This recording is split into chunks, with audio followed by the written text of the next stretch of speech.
व्यवहार दीजिए, धन मत दीजिए, लेकिन संस्कार दीजिए।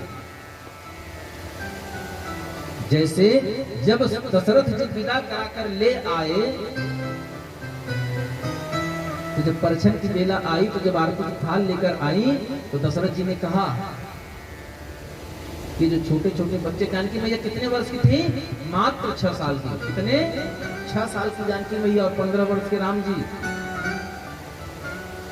तो राम जी की धर्म पत्नी की दीक्षा, उनकी सुरक्षा, उनकी व्यवस्था की जिम्मेदारी किसको दिया? राम जी की माता जी को दिया, और कहा कि इनको वैसे ही संभाल कर रखना। कैसे? जिस प्रकार हमारी आंखों की सुरक्षा हमारी पलकें करती हैं। राखौ पुतरी राखौ नयन पलक की नाई। अगर ऐसा कर सको तब तो परछन करो। और महाराज कौशल्या मैया जानकी मैया को अपनी गोद से लिपटा करके अपनी गोद में, अपने आंचल में लेकर सुलाती थी।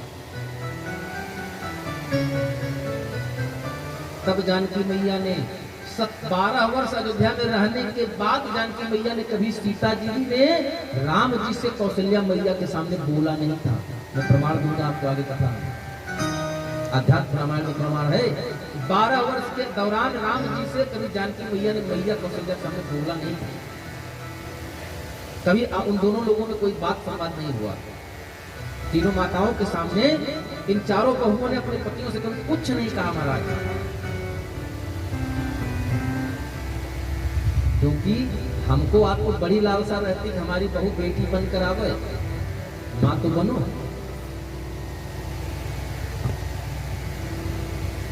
बहू को बेटी के रूप में पाना है तो सास को मां बनना पड़ेगा। हमारे शशांक भैया कहा करते हैं कि बर बधू की कुंडली मिलाने से ज्यादा बढ़िया है कि सास बहू की कुंडली मिलाई जाए। अगर मिले तो विवाह करिए, नहीं तो न करिए। राम जी की इच्छा से, क्योंकि ज्यादातर लड़ाइयां ये तो हम हंसने की बात कर दिए, क्षमा चाहता हूं, क्योंकि हमारे घर में भी माँ है, हमारे घर में भी बहनें हैं, लेकिन जो सत्य है वो सत्य है। अगर आपको ये कामना है कि हमारे घर की बहू बेटी बने, तो पहले आपको माँ बनना पड़ेगा, क्योंकि बेटी से पहले माँ होना जरूरी है। माँ होगी तभी बेटी होगी। माँ होगी तो बेटी होगी, अगर माँ नहीं तो बेटी कहाँ? जब माँ नहीं होगी संसार कहाँ होगा? नहीं हो सकता महाराज। राजा दशरथ की यह बात सुनकर के कौशल्या मैया ने वचन दिया है कि मैं उनकी वैसे ही देखभाल करूंगी जैसे एक माँ अपने बच्चे की करती है।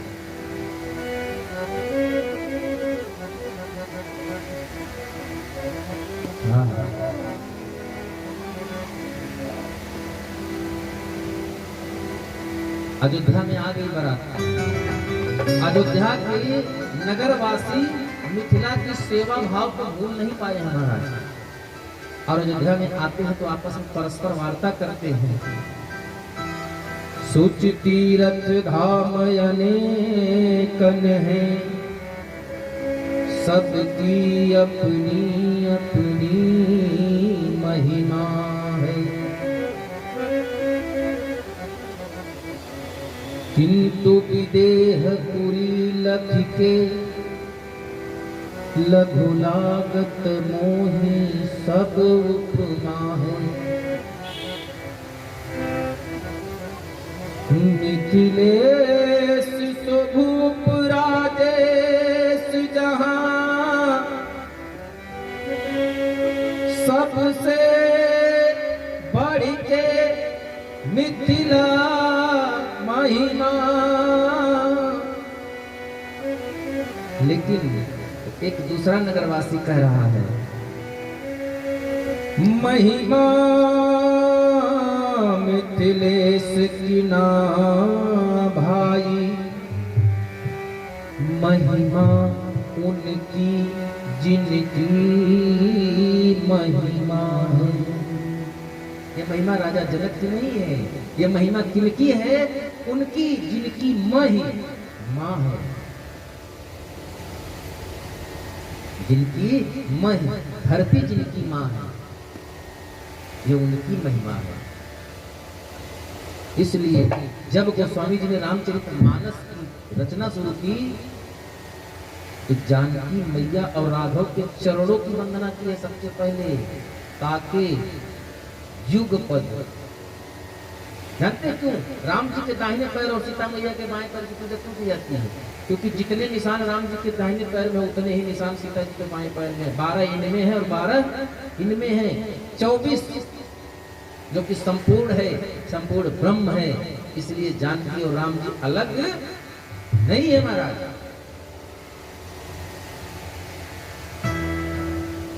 कहीं कहीं लोग कहते हैं, भागवत कथा में अक्सर आता है कि राधा और कृष्ण का मिलन महाराज जी क्यों नहीं हुआ? इतना सत्य प्रेम था। तो मिलन इसलिए नहीं हुआ कि मिलन होने के लिए पहले अलग होना पड़ेगा। मिलने के लिए आपको अलग होना पड़ेगा तब तो मिलेंगे। जो पहले से मिला हुआ वो कहाँ अलग है? पूज्यपाद हमारे गुरुदेव भगवान कहा करते हैं, कृष्ण अगर आत्मा है, कृष्ण अगर आत्मा है तो राधा उस आत्मा का जीव है महाराज। दो शब्द हैं, जीव और आत्मा, दोनों एक दूसरे से पृथक नहीं है, अलग नहीं है। इसलिए फिर दोनों का मिलन की बात कहीं चर्चा में भी नहीं आती है। चर्चा आ गई तो एक बात आपको बता देता हूँ जो शायद आपको न पता हो, राधा और कृष्ण जी का विवाह भी हुआ। अगर कभी भागवत सुनाने का अवसर मिलेगा तो इस पर हम प्रकाश जरूर डालेंगे। राधे और कृष्ण जी का सुंदर विवाह हुआ है, ब्रह्मा जी के द्वारा संपन्न कराया गया है। अगर कभी अवसर मिला तो इस पर चर्चा जरूर हो। आइए चलते हैं। यही प्रकार हर्ष जुत, राम जी कहाँ रहे? 12 वर्ष हर्ष जुत कहाँ रहे रघुनाथ।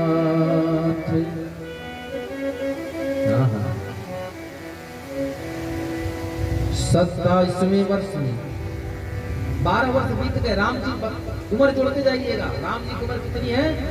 15 वर्ष। 12 वर्ष हर्षजुत रहे। कितने साल के हो गए?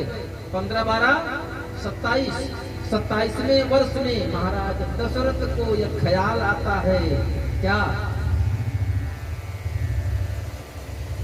श्रवण समीप भये सीत के साथ, श्रवण समीप भये सीत के साथ, श्रवण समीप भये सीत के साथ, श्रवण समीप भये सीत के साथ, मन हो जठर पन अस उपदेशा, मन हो जठर पन अस उपदेशा, मन हो जठर पन अस उपदेशा। क्या उपदेश दिया? चौथे पन नृप कानन जाहि। पहले राजा महाराजा चौथे पन में, जिसको कहा जाता था वानप्रस्थ, वन में जाकर के परमात्मा की तपस्या में लग जाते थे महाराज। तो दशरथ जी ने एक दिन दरबार में बैठे बैठे शीशा देख रहे थे, आईना, तो उन्होंने देखा कि हमारे कान के पास कुछ बाल सफेद हो गए। तो उन्होंने कहा कि अब ये श्वेत बाल इस बात का संदेशा दे रहे हैं कि अब मैं बूढ़ा हो चला हूँ। देखिए विचार करिएगा, 60,000 वर्ष की आयु में राजा दशरथ को यह ग्लानि हुई कि मेरे पुत्र नहीं है। कितने वर्ष की आयु में? 60,000 वर्ष की आयु में इस बात का ग्लानि हुआ राजा दशरथ के मन में कि मुझे पुत्र नहीं है। तब उन्होंने तपस्या किया, गुरु वशिष्ठ जी के साथ मिलकर के पुत्र कामना यज्ञ किया, और यज्ञ के फल स्वरूप चारों भाई का प्राकट्य हुआ। चारों भाई 12 वर्ष के हुए, 15 वर्ष के हुए, विवाह हुआ, 12 वर्ष प्रेम से रहे। हर्षयुक्त रहने के बाद 12 और 15 मिलाकर कितने वर्ष हो गए? 27 वर्ष के राम जी हो गए। और जानकी मैया कितने वर्ष की हो गई?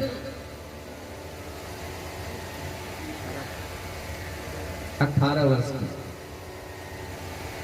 तब राजा दशरथ ने विचार किया कि इनको राजगद्दी दे दिया जाए और हम वन में चले और सीताराम सीताराम करें। क्यों ऐसा विचार क्यों आया? क्योंकि राम जी की स्वभाव को, राम जी के प्रभाव को, राम जी के व्यक्तित्व को, राम जी का प्रजाजनों में प्रेम देख करके महाराज दशरथ ने सोचा कि राम योग्य है, इसलिए इनको युवराज बना दिया जाए। और गुरु वशिष्ठ के पास गए।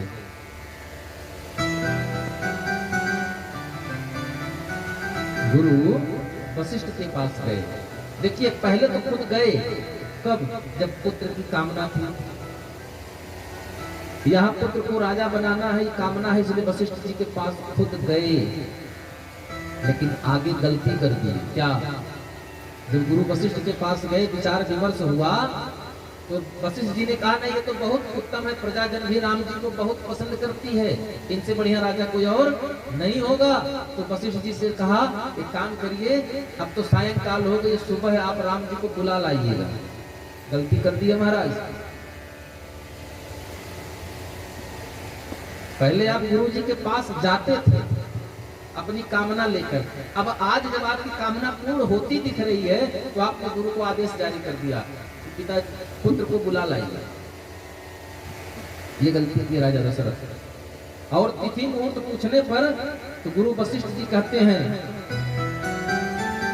सुदिन सुघरी सुलगन तब, कब होगा? राम ही हो जुगराज। ये सारी तब हो जाएगी। इसीलिए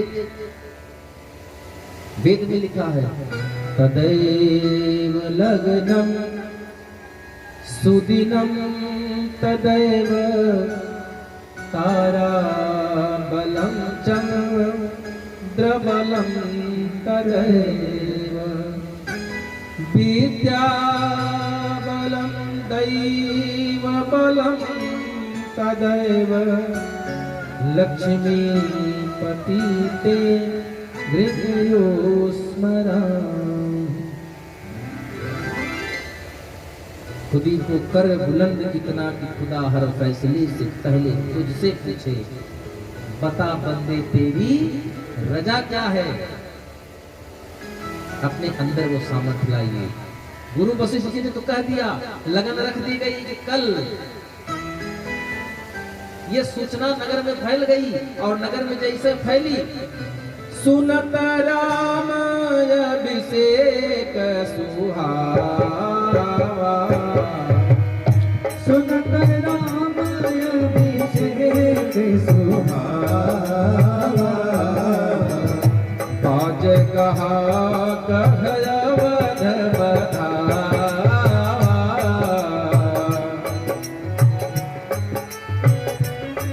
अयोध्या में ढोल ताशे बजने लगे, नगाड़े बजने लगे। और यह बाजा कहां तक सुनाई पड़ी? इतनी जोर से बज रहे थे, कहां तक सुनाई पड़ा? स्वर्ग तक आवाज पहुंची। नहीं सोहाई नया वध बधावा, नहीं सोहाई नया वध बधावा।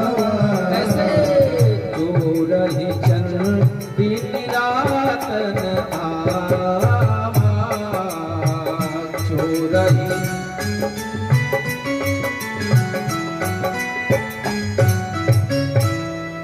जैसे चोर को पूर्णिमा की रात नहीं पसंद आती महाराज, वैसे देवताओं को इधर बढ़ावा नहीं पसंद आया।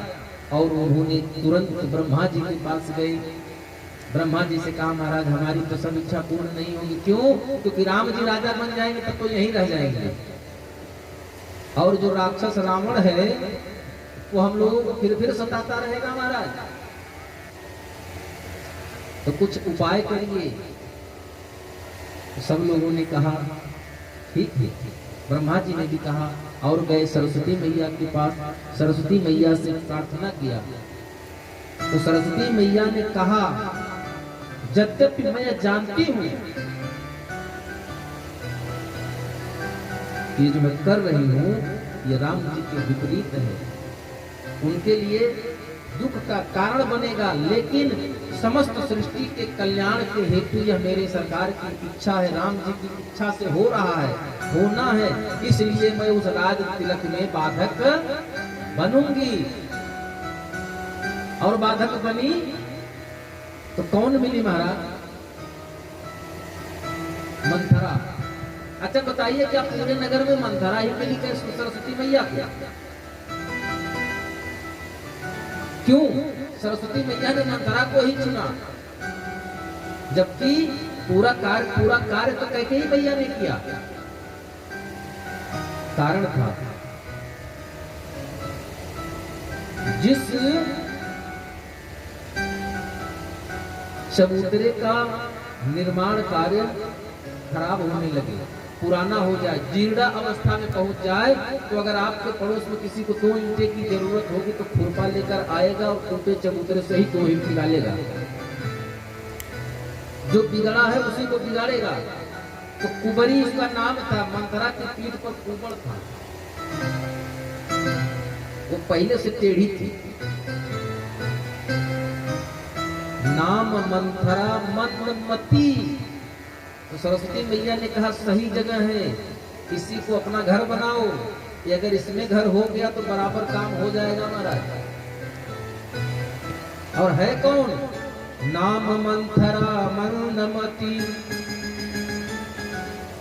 चेरी कैकेयी के प्रिय कैकेयी की चितासी है। और आई कहां से है? मैके से आई है, इसलिए कुछ ज्यादा विशेष प्रेमी है। सरस्वती मैया उसकी जिह्वा पर बैठे। इधर राम जी के राज अभिषेक की सूचना सब जगह हो गई। मंथरा ने देखा, पहुंची कहां? कैकेयी के पास, और कैकेयी से कह रही है क्या कि तुम यहाँ आनंद में हो, राजा की मीठी मीठी बातों में खो गई, वहां राम को राजा बनाया जा रहा है। कहीं इसमें बड़ी अच्छी बात है। देखिए, कैकेयी वही कैकेयी है जिसने राम को कौशल्या से ज्यादा प्रेम लिया है महाराज। ये कथा मंच है। इसी मंच से बैठकर कुछ विद्वान, कुछ ब्राह्मण देव, कुछ सत्संगी ये कहते हैं कि कैकेयी ने गलत किया। कैकेयी ने अगर गलत न किया होता, अगर कैकेयी का किरदार रामचरितमानस से हटा दीजिए तो राम सिर्फ राजा दशरथ के राम बनकर रह जाते महाराज।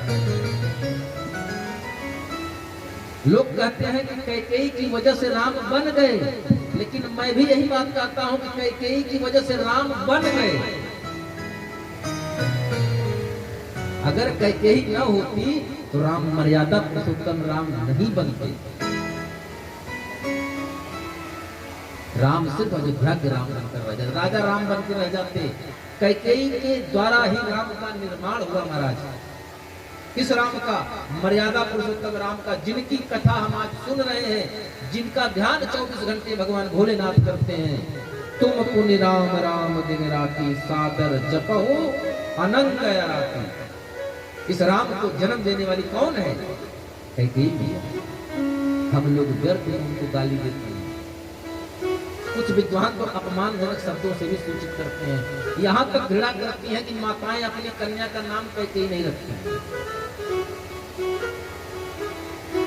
चैलेंज है इस व्यास मंत्र से, पूरी धरती घूम लीजिए महाराज, अगर एक भी लड़की ढूंढ कर हमको दिखा दीजिए जिसका नाम कैकेयी हो,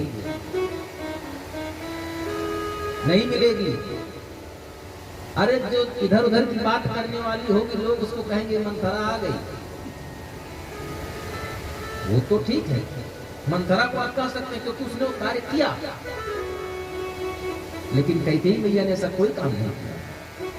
ये मेरे सरकार कहते हैं कि मैया तुझको कलंकिनी वही कहेगा, तुमको दोष वही देगा जिसको धर्म पर आस्था नहीं होगी, जिसने कभी कथा को सुना नहीं होगा, जिसको कथा का बोध नहीं होगा, वो तुमको दोषी कहेगा। ये मैं नहीं, वाल्मीकि रामायण करता है, अध्यात्म रामायण करता है।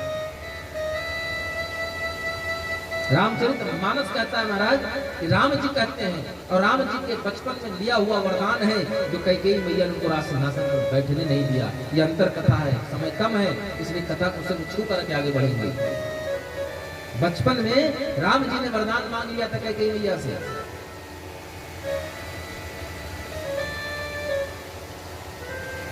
कैकेयी मैया ने पूछा कि अगर राम राजा बन रहे तो इसमें मेरा क्या नुकसान है?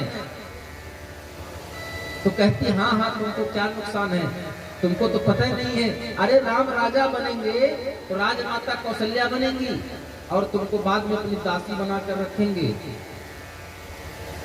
कैकेयी कहती है अगर दोबारा ऐसी बात कही तो तेरी जवान खिंचवा लूंगी।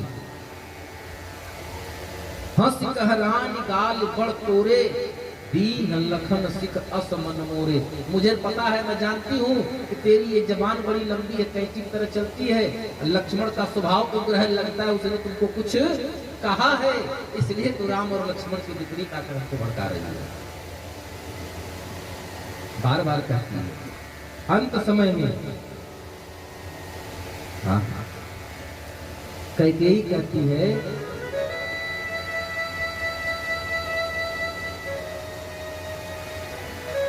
कहती क्या, कैकेयी ने खींच कर थप्पड़ मारा है मंथरा के मुंह पर और निकल जाता है करके।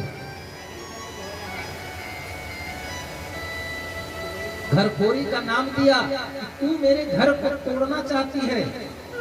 तब मंथरा रोने लगी महाराज। नारी चरित्र कर ढारे आंसू, ये औरतों का चरित्र बताया है कि जरा जरा सी बात पर आंसू आ जाते हैं। मंथरा रोने लगी और कहती है पूत विदेश न सोच तुम्हारे, जानत हूं बस नाह तुम्हारे। पुत्र ननिहाल में तुमको किसी बात की चिंता है? और सबसे बड़ी बात, तुम्हें नींद प्यारी है, राजा की चिकनी चुपड़ी बातों में तुमको प्रेम नजर आता है, राजा की चतुराई नहीं दिख रही है। अरे तुमको आज मुझसे पता लगा है भयव सजत सब पाख समाजू। 15 दिन से राजनीति चल रही है, ये जो बनाव चल रहा है राम के राज्याभिषेक की तैयारी, तो कितने दिन से चल रहा है? भयव पाख दिन, 15 दिन हो गया। अब तुम पायो सुविसन मोहिसन आजू, तुमको आज पता लगा है। अब तो कहती राजा हमको बहुत मानते हैं। तब इसके मन में और इस तरह की तमाम कहे सी सदा, कहे सी सदा, क्या कहती कथा किसकी? सत्य सवती के, एक तो नहीं सैकड़ों सौतियों की सौती अड्डा वाली कथा सुनाती है। और क्यों सुनाई? जेहि विधि बाढ़ विरोध। जब इस तरह की बातें सुनी, अध्यात्म रामायण में लिखा है तच्छ्रुत्वा सहसोत्थाय कैकेयी प्रियवादिनी तस्यै दिव्यं ददौ स्वर्ण नूपुरं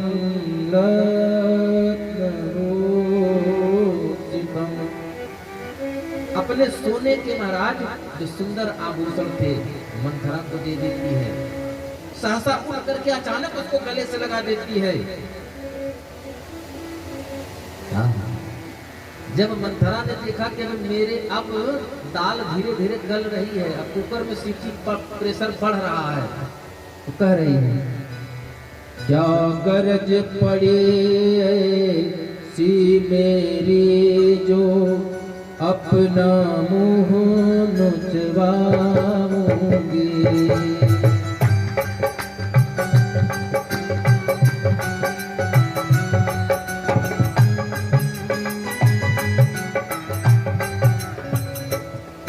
दोनों में कोई राजा हो, इन दोनों में कोई भी राजा बने। दोनों में कोई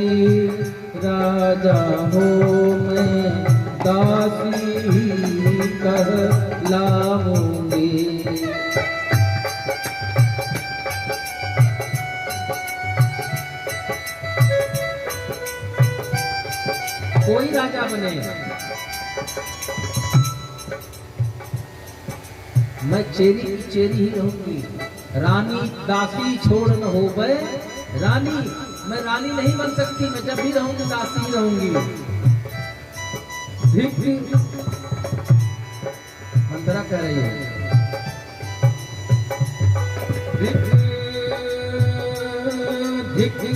ऐसे परिबस जीवन पर धिक,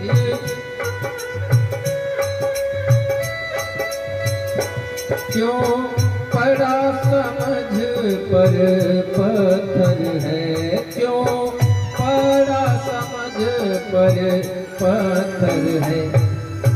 और अधिकार नहीं सम्मान नहीं, अधिकार नहीं सम्मान नहीं, तो मर जाना ही बेहतर है। जहां अधिकार ना हो, मान सम्मान ना हो, उस जगह पर जीने से अच्छा है मर जाए महाराज।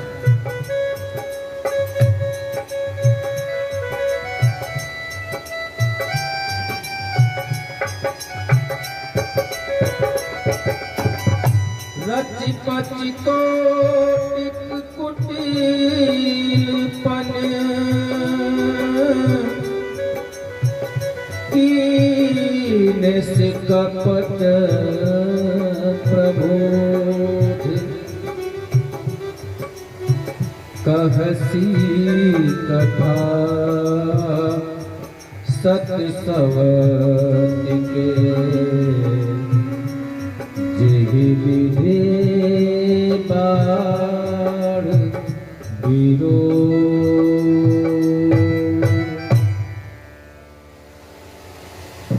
तमाम तरह से बात। अच्छा देखिए, जब आदमी देखता है कि अब हमारी बात समझ में आ रही, हमारे बात में आ रहे हैं, तब आदमी ज्यादा जल्दी जल्दी घुमाना शुरू करता है। और अंत में कई मैया कहती हैं, नई हर जन्म भर बरु जाई, जियत न करब सवते सेवकाई। जब दो बहनों की जितना प्रेम था, तो आज सवत की बात कहां से आई? सब मंथरा की दी दिलाई है। बहुत प्रकार से समझाती है और कई से अंत में एक बात कहती है कि तुम राजा दशरथ की कपट भरी बात में न आना, उनसे तुम मांगना क्या? अपने दो वरदान। कौन से? देवासुर संग्राम वाले। दो थाती है उनके पास, उनसे वरदान मांगना। लेकिन कैसे मांगना? कहीं क्या मांगूंगा? कहीं भरत के लिए राजगद्दी मांग लेगा, राम के लिए वनवास। कहीं ने कहा ठीक है, बोली ना ऐसे मत मांगना। जब राम की शपथ खा ले, राम की सौगंध उठा ले, तब वरदान मांगना।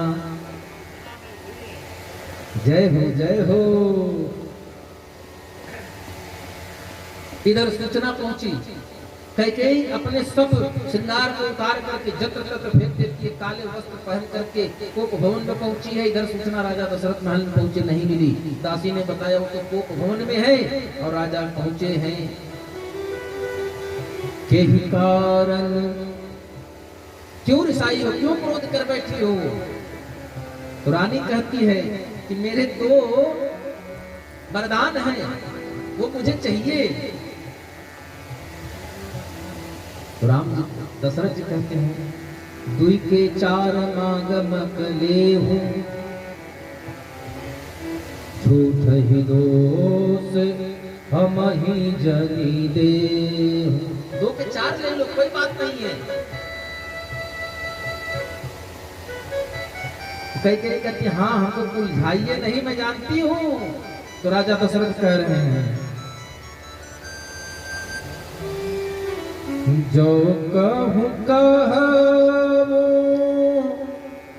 कपट कर तो हे, जो कछु कहबो कपट कर तो ही। अगर कपट को मैं तुमसे कह रहा हूँ, जो कछु कहबो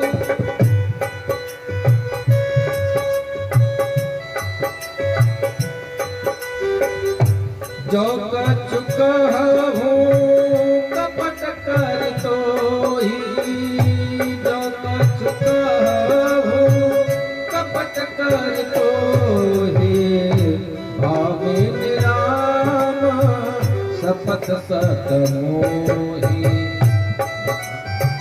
कैकेयी को यही चाहिए था, एक सौगंध की बात थी, सत मोही 100 सौगंध लेते हैं। मौका देखकर कैकेयी कह रही है, मांग मांग पे कहु पिया।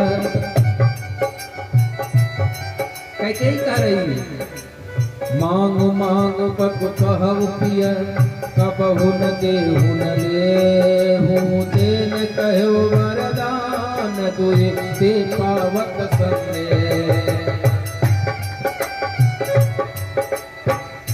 चार की बात कर रहे हैं, तो मेरे आपके पास उधार पड़े हैं, उसको लेने में तो हमको लगता है कि पाने में संदेह दिखाई पड़ रहा है। तब राजा दशरथ कह रहे हैं,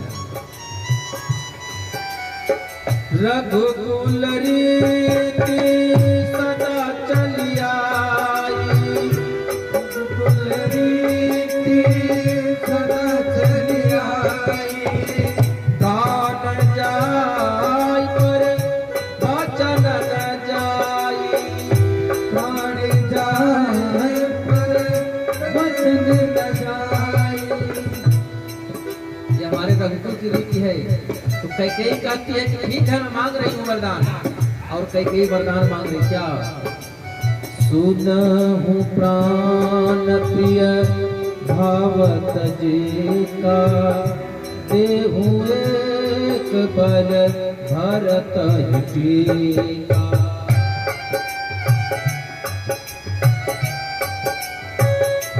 राजा दशरथ ने कहा बस इतनी सी बात। अरे राम राजा बने, भरत बने, मेरे लिए तो क्या दिक्कत, मेरे लिए क्या परेशानी है, मेरे लिए तो दोनों पुत्र समान है। दिया, अब दूसरा वरदान मांगो। देखिए, जब कोई घातक चीज करनी होती है तो आदमी पहले बड़ा तेल पानी लगाता है, बड़ा मनोवर करता है, बहुत मनुहार करता है, बहुत सिफारिश करता है, बहुत ज्यादा आपका सेवा करेगा। पुत्र को पिता से कुछ लेना होगा तो पहले पिता की खूब सेवा करेगा, पैर दबाएगा, पानी पिलाएगा, सब कुछ करेगा। आज कैकेयी भी जब भरत की राजगद्दी की बात हो गई तो दूसरे वरदान के टाइम कैसे कह रही है, मांगऊ दूसर पर कर जोरी। हाथ जोड़कर मांग रही है। और पुरवहु नाथ मनोरथ मोरी।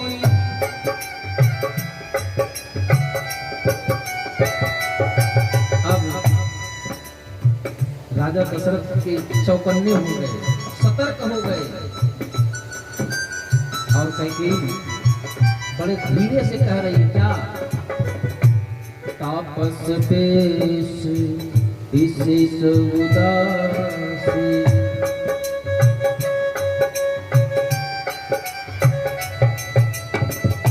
तापस पेश इसे उदासी। 14 बरिस राम बनवासी।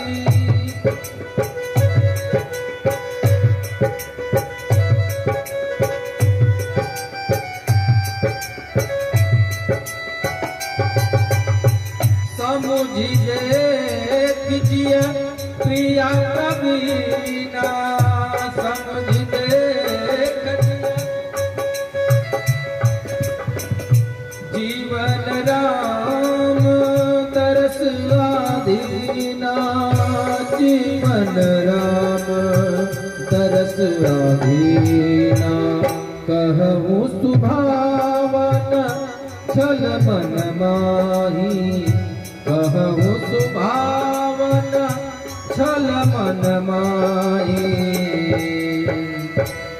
राजा दशरथ कहते हैं, हे रानी, अपने स्वभाव से कहता हूँ, इसमें कोई मेरा छल नहीं है। जीवन मोर राम बिनु नाहि। मेरा जो जीवन है बिना राम के नहीं।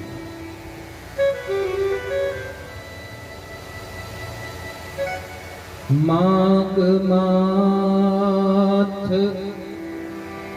अपहि देव तो राम बिरह जनि मारे सिमो। राम के विरोध में मेरा प्राण मत लो। वाल्मीकि रामायण में यहाँ तक लिखा है अंजलि कुर्म कैकेयी। वाल्मीकि जी लिखते हैं अंजलि कुर्म कैकेयी पादौ चाप स्त्रियश्याम ते। राजा दशरथ ने हाथ जोड़कर प्रार्थना किया है, हाथ जोड़कर कैकेयी के पैर पकड़ लिए हैं महाराज कि ऐसा मत करो।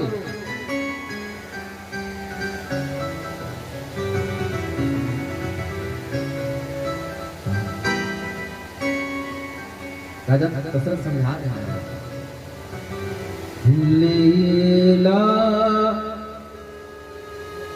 अयोध्या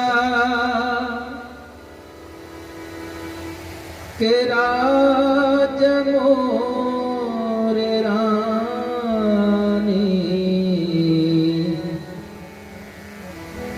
हरे अखिया के हमरे अजोर जानी मांगा।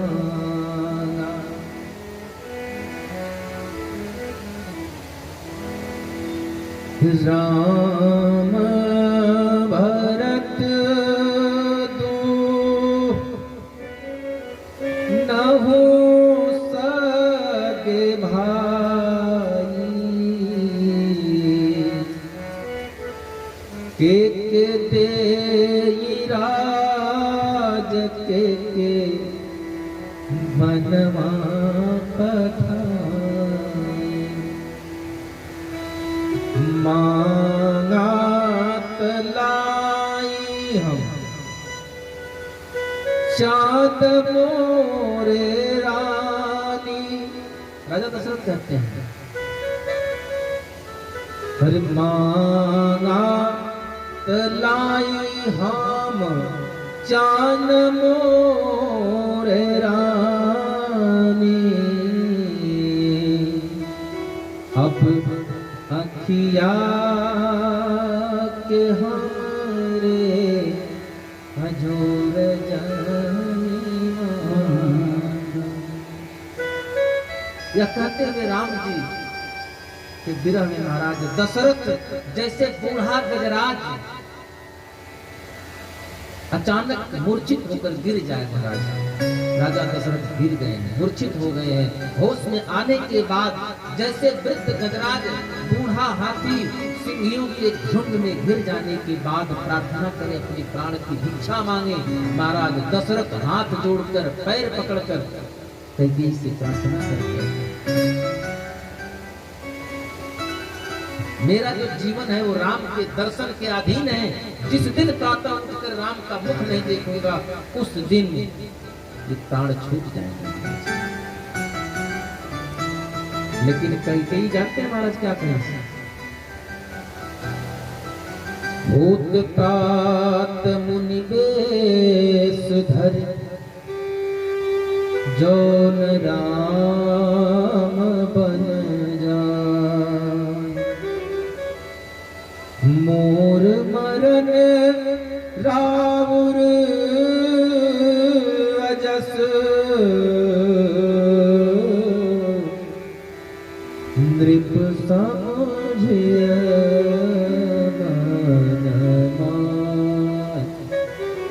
मृत्यु तो सुनिश्चित है।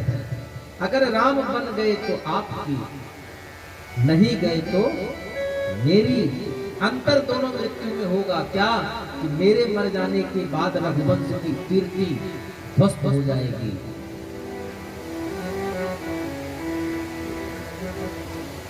जिस कीर्ति को बचाने के लिए आपके पूर्वजों ने धर्म की रक्षा के लिए अनेक कष्ट सहे हैं महाराज, आज वो कीर्ति ध्वस्त हो जाएगी, धूमिल हो जाएगी। आप विचार कर लीजिए कि होना क्या चाहिए। धीरे धीरे रात भी बीत गई, समझाते मनाते मनाते नहीं जगे। सुमंत्र जी आते हैं राजा दशरथ को देखने के लिए, तो राजा जी नहीं जगे हैं महाराज। पता लगा कर भवन में गए। रानी को बहुत समझाया लेकिन रानी नहीं मानती। और राजा दशरथ हे राम हे राम हे राम, राम की याद में तड़प रहे हैं महाराज। आंख खुल नहीं रहे हैं, नेत्र खुल नहीं रहे, लेकिन आंखों से निर्झर आंसू बह रहे हैं। सुमंत जी पहुंचे और सुमंत जी ने देखा तो कैकेयी से कहते हैं कि क्या कारण है, तो बोलती है मुझे कुछ पता नहीं है, आप जाकर राम को बुला लाइए। राम जी आए हैं। राम जी कहते हैं मैया मेरे पिता क्यों दुखी हैं, मुझे मेरे पिता के दुख का कारण बताओ।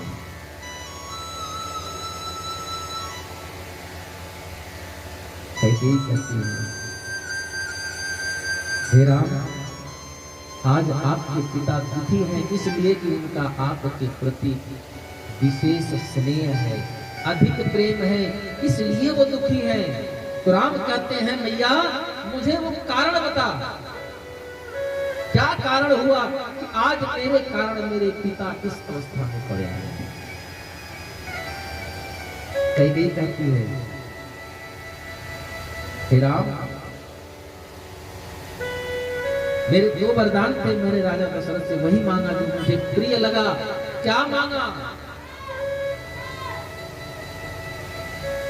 सत्य मैंने मांगा देव एक बर भर टीका। राम कहते हैं मैया ये तो तूने मेरे मन की बात कह दी, मुझे राजपाट नहीं चाहिए, मैं तो ये चाहता हूँ मेरा भाई भरत राजा बने। ये तो तूने मेरे मन की बात मांग लिया। बोली लेकिन दूसरा वरदान क्या? बोली दूसरा वरदान मैंने तुम्हारे लिए वन मांग लिया। राम जी कैकेयी मैया के चरण में साष्टांग दंडवत प्रणाम करते हैं, कहते हैं मैया इतने छोटे से राज्य अयोध्या का राजा बनाने के बजाय तूने मुझे संपूर्ण आर्यावर्त का राजा बना दिया। और भैया भरत के प्रेम पर ऐसा एक अवध नहीं, अगर ब्रह्मा का पद मिले तो मैं भी ठुकरा दूंगा अपने भाई भरत के लिए। अगर आपको संस्कार देखना है तो अयोध्या में जाइए महाराज, जहां राज सिंहासन को ठोकर लेकर ठोकर मारी जा रही है, एक फुटबॉल की गेंद की तरह गोल करने के लिए उनकी तरफ जा रही है, उनकी तरफ से वो कर रही नहीं, इधर चली जाए, राजा बनने को कोई तैयार नहीं है। ये अयोध्या का संस्कार है, हमारे आर्यावर्त का संस्कार है। यहाँ माया का प्रेमी नहीं था लोग, कोई माया का प्रेमी